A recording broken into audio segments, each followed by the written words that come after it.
Funny Games explained in 5 minutes.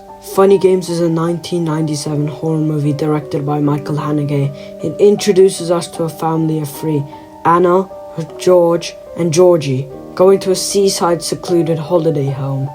When suddenly, two mysterious men in golf suits come to their gates. They introduce themselves as Paul and Peter, and then they enter the home and ask Anna for eggs, which she kindly does when Peter, on the way out, drops the eggs. And Anna, still kindly treating Peter, cleans up the mess and goes back to the kitchen. When Peter drops Anna's phone in the sink, Anna starts to get mad and asks Peter to leave, but on the way out, Paul comes into the house and asks to test out a golf club, and Anna very reluctantly agrees.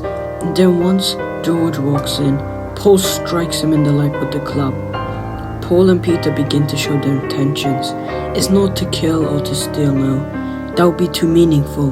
They want to enjoy themselves. To them, this is nothing but a pastime, and they want to mentally drain their victims and degrade them. After realizing the dog is missing, Paul makes her play a game of hot or cold to find the dog, in which he breaks the fourth wall, blinking at the camera. We then find the dog's lifeless bodies in the car.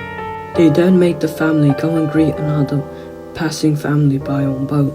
An eerily disturbing moment, because it shows her acting normal as such a scenario, shows how they already imposed their power over the family.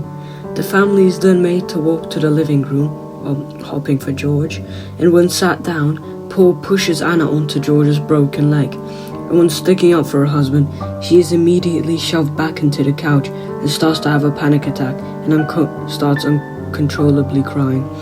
George then asks why they are doing all this. When they give the answer, why not? Paul then breaks the fourth wall for the second time by asking the cameraman or the viewer on what we think and which side we're on. Paul then puts a pillowcase on Georgie's head to further disturb the family and impose their power. Paul then, to even more further their power, asks Anna to remove her top and bra, which she does, completely exposing herself. But neither Paul or Peter take great joy in seeing this. They did this to get rid of her self-respect and to degrade her. After removing the pillowcase off Georgie's head, in the chaos of it all, he escapes and runs to a nearby house. When Peter at the house tapes Anna's feet together and Paul runs after Georgie, hiding in the vacant house in fear of Paul, Georgie finds a shotgun and comes face to face with Paul, threatening to shoot, but he doesn't seem fazed in the slightest. And when he shoots, nothing happens, as it wasn't loaded, and Paul mocks Georgie by saying, poof. When returned to the home, Paul does eeny, meeny, miny, mo to choose who to shoot, and when he goes to the other room to make a sandwich, we see blood on the television, and we see Georgie's lifeless body laying in front of it. George then suddenly comes to the realization that Georgie is actually dead, and he starts breaking into tears and screaming in grief of his son, while Anna comes to comfort George. Then, after realizing they are left on their own, Anna leaves the house to find help. She goes looking for a car, but the first one doesn't see her and drives right past. In the second one, she goes right in the middle of the road and screams when she finds out it's Paul and Peter.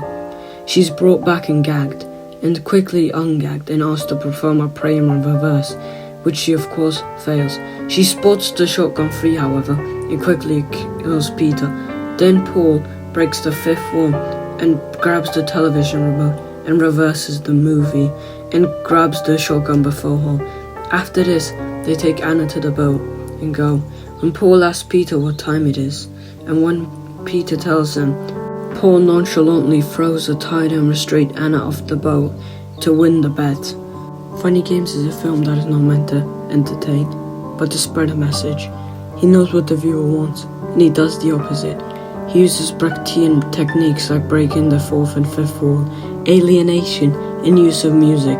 We're in the first scene, when it suddenly turns to rock music to show how quickly the scenario changes.